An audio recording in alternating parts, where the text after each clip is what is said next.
Toshiba Vantage apparatimiz 1,5 testali apparat hisoblanadi.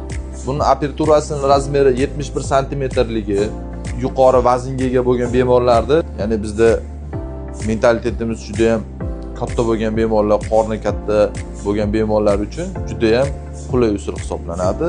Bemorda yotganimizda agar biron bir shikoyat, biron bir gapirmoqchi bo'lsa yoki aloqaga chiqmoqchi bo'lsa, guruchkamizni beramiz qo'llariga.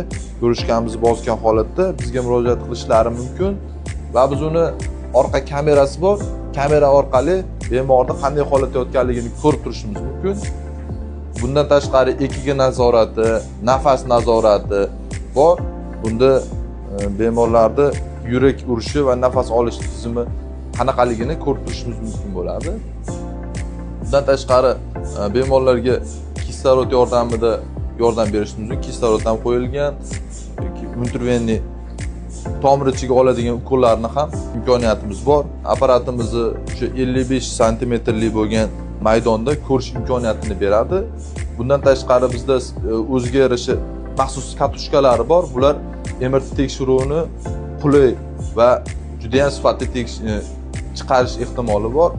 Bizda bemorlar tushgandan keyin qancha paytda javobi chiqadi degan savol bor. Iloji boricha 15-20 minutdan uzoqqa olib bormaslikka harakat qilamiz. Bunda maqsad chunki bemorni yaqin qarindoshlari yoki bemorni o'zini ko'proq kutursiz, ko'proq переживать qilishi mumkin yoki o'sha kutish yomon narsaligini hamma biladi. Shuning uchun iloji boricha biz bemorlarni javoblarini tezlashtirib, yarim soatga qolmasdan chiqarib berishga harakat qilamiz. Apparatni yana bir afzallik tarafi bor. Bu 24 kanalli apparat hisoblanadi. 24 kanalli apparat ko'proq 24 marta o'sha ko'proq ma'lumot olish imkoniyatini beradi.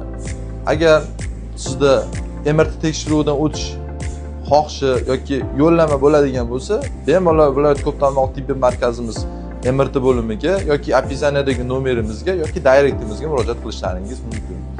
Doimo sog' bo'linglar.